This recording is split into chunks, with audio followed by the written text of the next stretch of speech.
Shalom from Jerusalem. This is TV7's Israel at War update.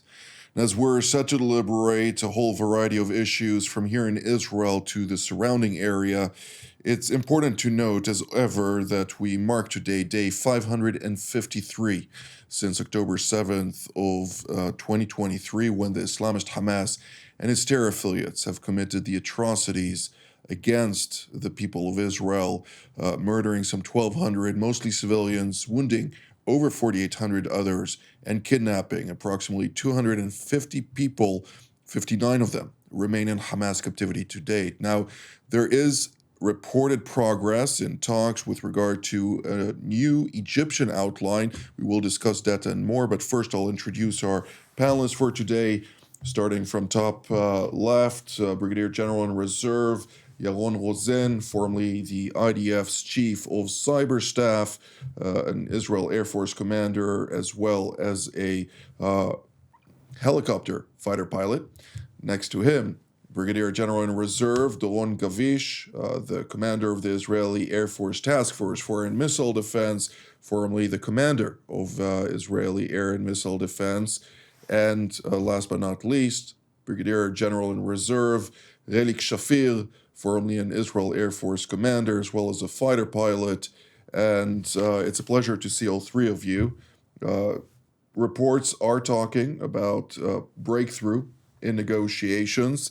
General Rosen, will start with you. Naturally, at a time of heightened tensions in the Gaza Strip, ongoing operations both north, center, and south of this Palestinian enclave.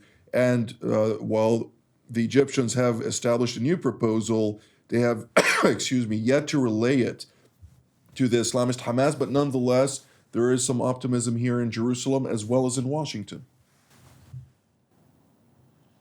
Yeah, we're hearing of supposedly some kind of breakthrough in the hostage talks, and it could pave the way for some kind of ceasefire. We don't know yet where this is going. We've heard these types of reports again and again.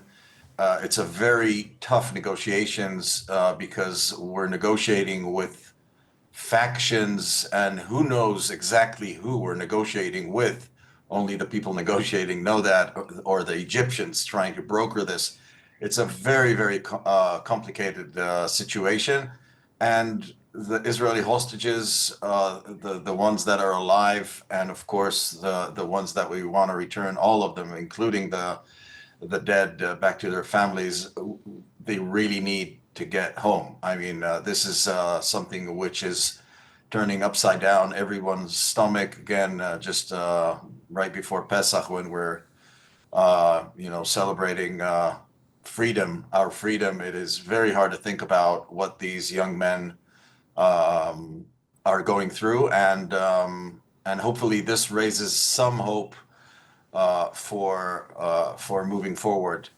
It is very important to notice that while this is going on, the other shifts in the Middle East are also intensifying, whether it's with the Houthis in Yemen, and the talks in Oman with the Iranians. All these things are influencing each other. This is these huge tensions, strategic tensions, operational tensions.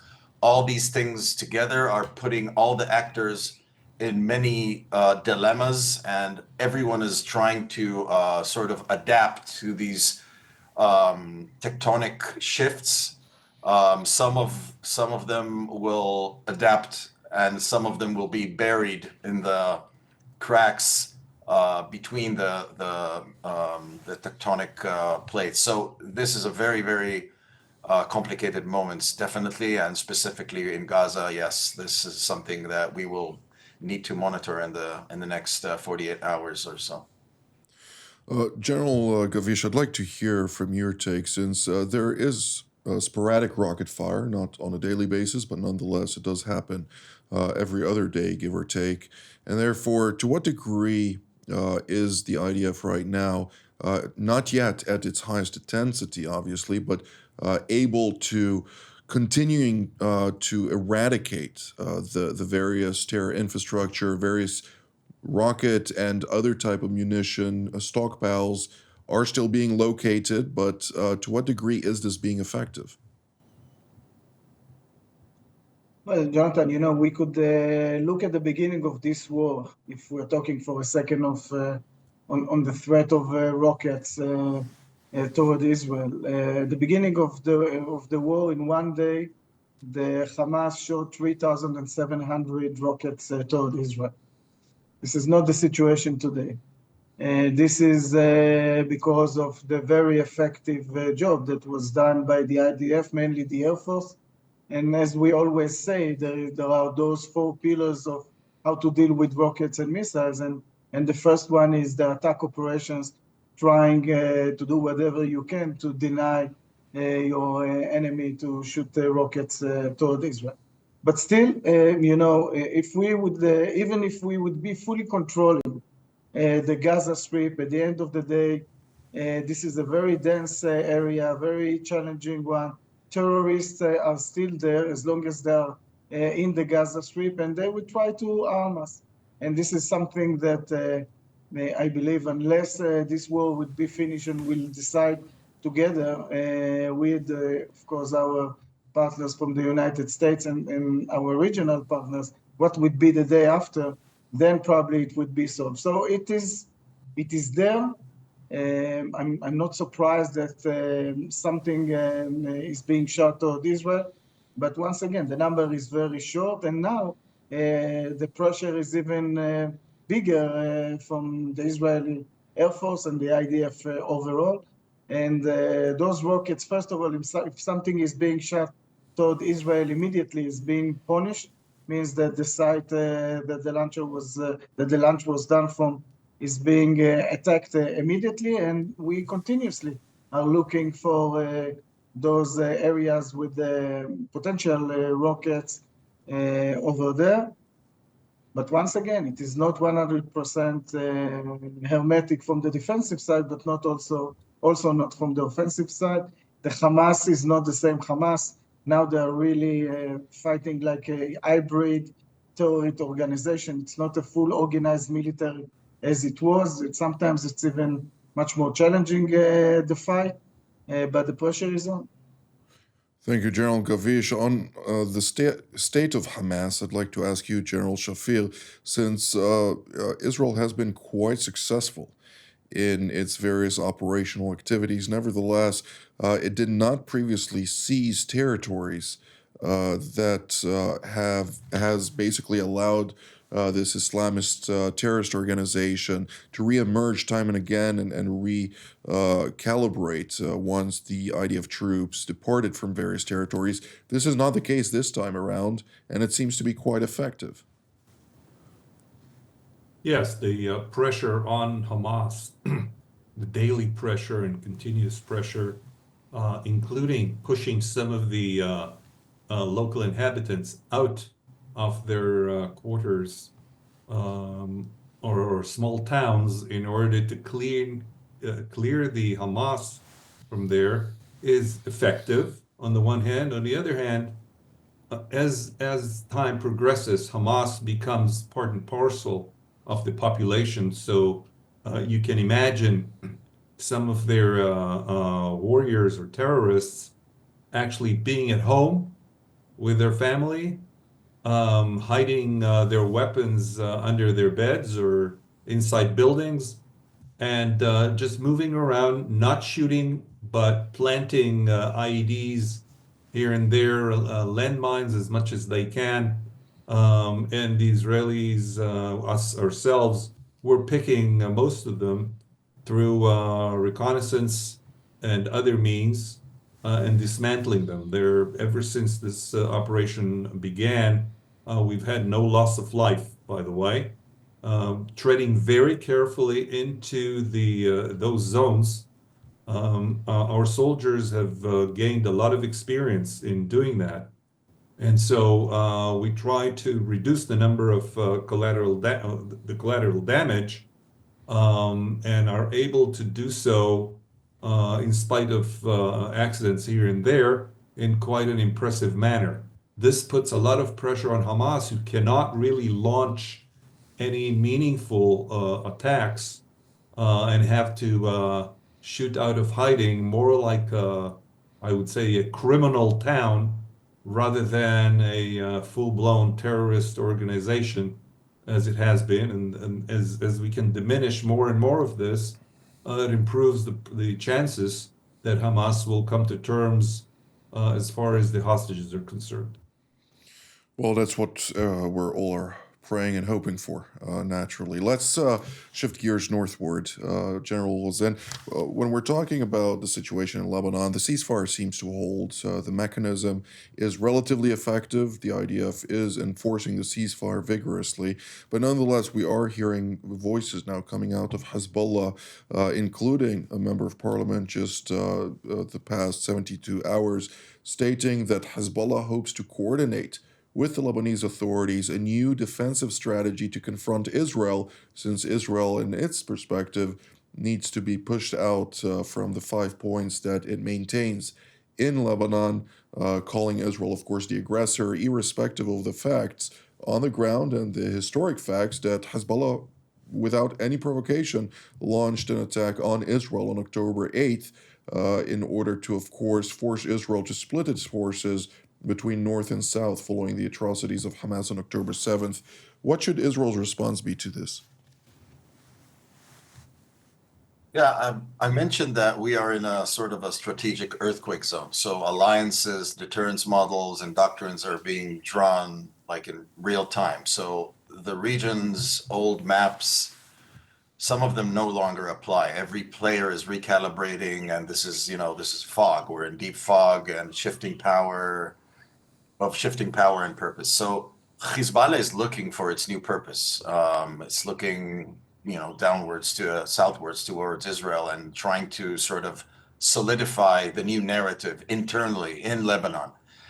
I'm afraid that I don't see this new narrative playing very well internally in Lebanon. The Lebanese are trying to seize the moment. Now, we are yet to see if this will be a tipping point for Lebanon as a nation. If Hezbollah recalibrates and sort of succeeds in rallying around the flag, the narrative, its flag, the Lebanese narrative, we might see Lebanon going back to where it was, and that would be, of course, a bad thing. If we see a shift in the internal Lebanese narrative, namely the other parts of the other 2/3, if you will, of the Lebanese internal population, the other communities there, the Christians and others, we might see a potential to really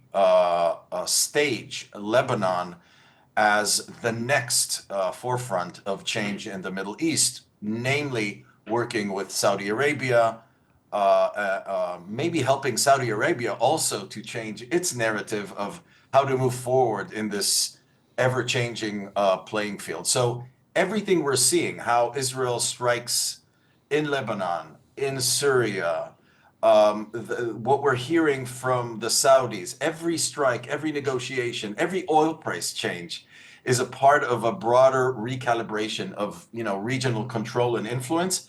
And I think we're not seeing yet the new anchor. Like, what is the really strong thing that is going to happen? We're still seeing Turkey trying to put its foot in Syria, and Israel not letting Turkey do that through the attack of the air bases. So it's not direct confrontation, but it's clearly sending a very strategic message. Don't go in here. We do not want you inside this theater.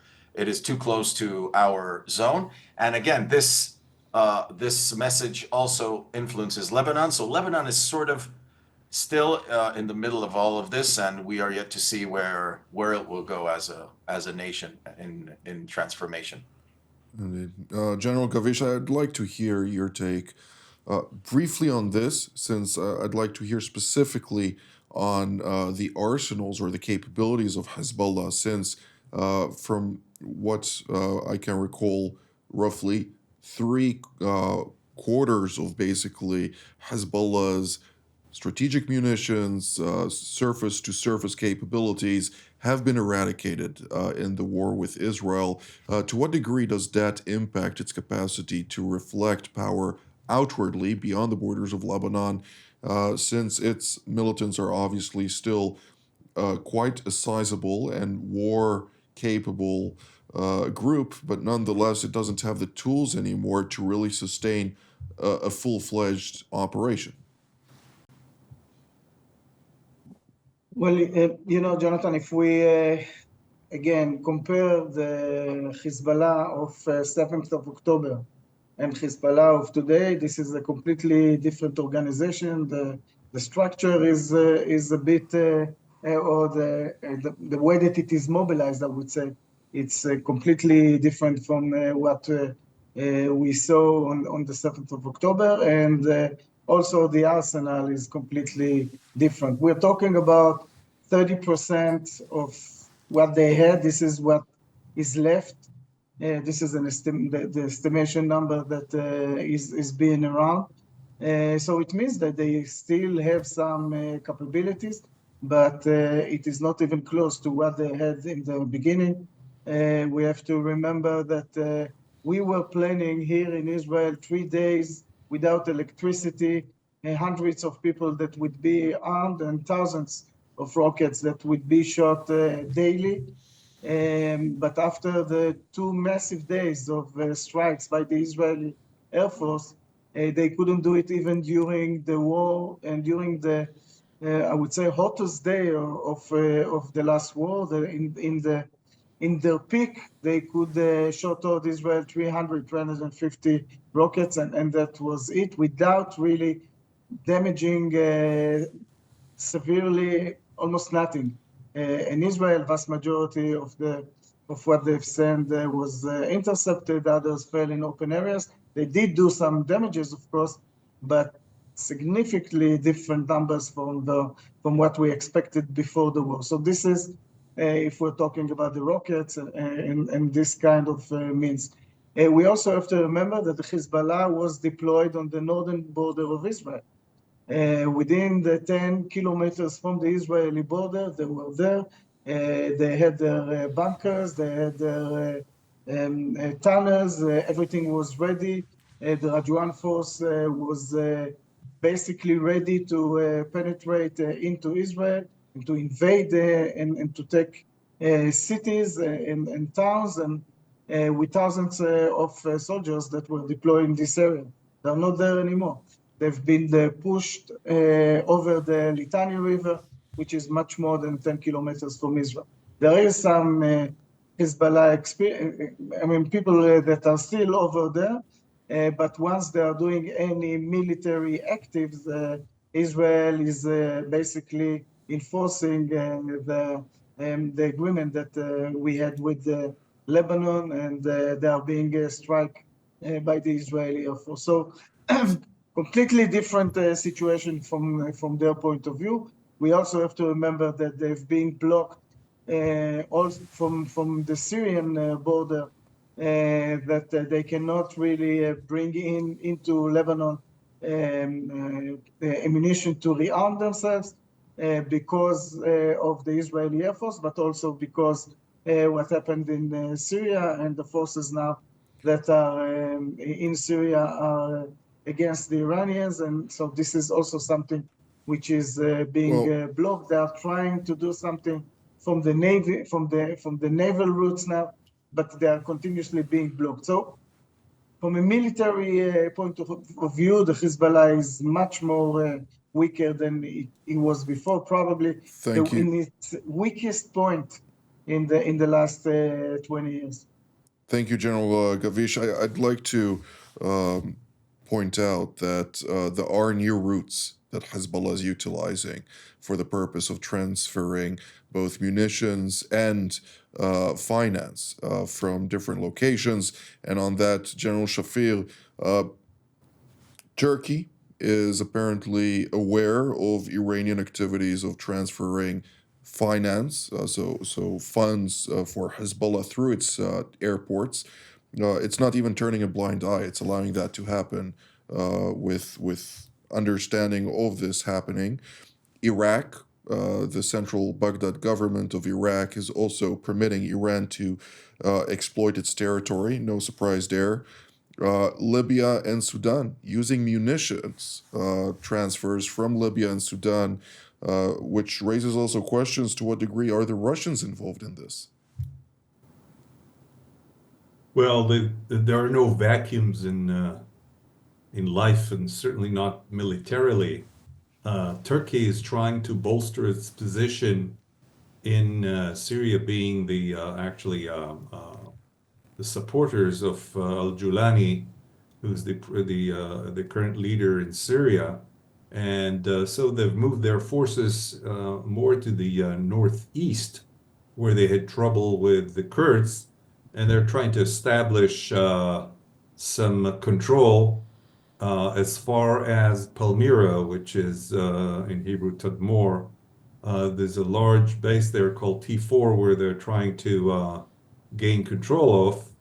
And this had been a friction and tension between Israel and Turkey, because Israel doesn't want Turkey to get anywhere close to the Golan area and allow any activities. And remember that al-Julani was basically an al-Qaeda operator. So we're trying to push them as much as we can, and being helped by or mediated by the United States and Azerbaijan, who hold good relations with both sides. This will probably be a division of control between Turkey and Israel on some parts of Syria until some stability is introduced into the area.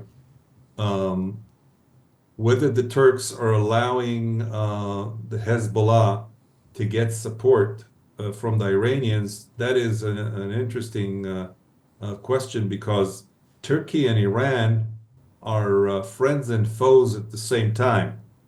The Turks are Sunnis, basically, and the Iranians are Shia. There's always been tension between those countries, but it's not surprising that the Turks are trying to leverage in Lebanon as well, and put their hands into this mess. About Sudan, there are reports that Iran is trying to support the Sudanese. There are internal fights in there, and they're also a source of trouble in that part of the world. So Israel is very watchful as Iran is trying to maneuver and have as many playing cards towards the negotiations between the United States and them, and the threat that the United States is posing, as it will be using Israel as a proxy if the Iranians don't play the game the way the Americans want. So all these pressures that are being put in this area, and as Yaron, General Rosen, spoke about tectonic moves, certainly everybody feels that. And so far, Israel's had the upper hand in all areas of contention. The only active area now is Gaza, and that may also end in a while, as we see that some the talks are actually looking like they're leading to some kind of a resolution. So it's not going to be quiet at any time near, but I think the eruptions will be under the table or under the surface. Nobody wants to get hit directly, as the Hezbollah are being tormented now. So it'll be interesting to see what happens in the next few months, where the boiling pot will probably get to a hot point around June, which will be the end of the time allotted to the talks with Iran, and we'll see what happens then.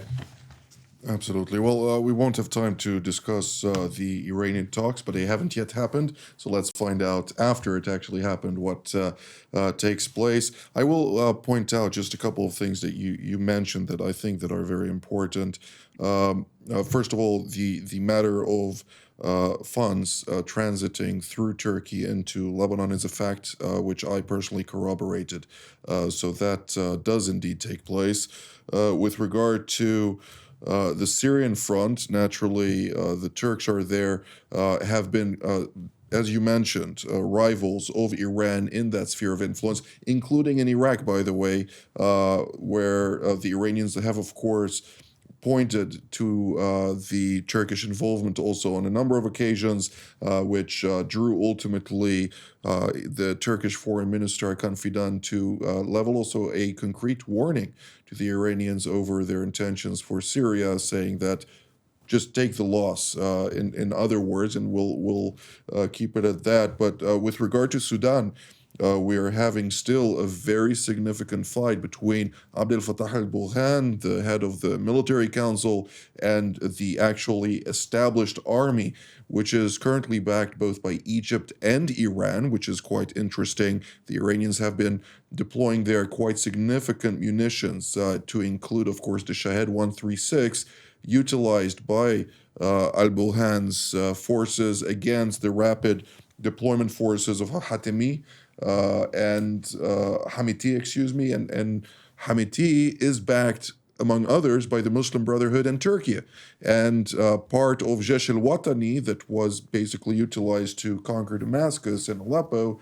They're also being utilized in Sudan, as is the rivalry between the Iranians and the Turks in Somalia and other places. So we're seeing this play out in many different countries, not only in Syria. But this is all the time we have for today. With that, I'd like to thank General Shafir, General Gavish, and General Rosen, and also point out that it is Passover holiday, so Chag Sameach to the three of you and to all of you at home as well. Happy Passover from us here at TV7. Until our next edition, from here in Jerusalem. Shalom.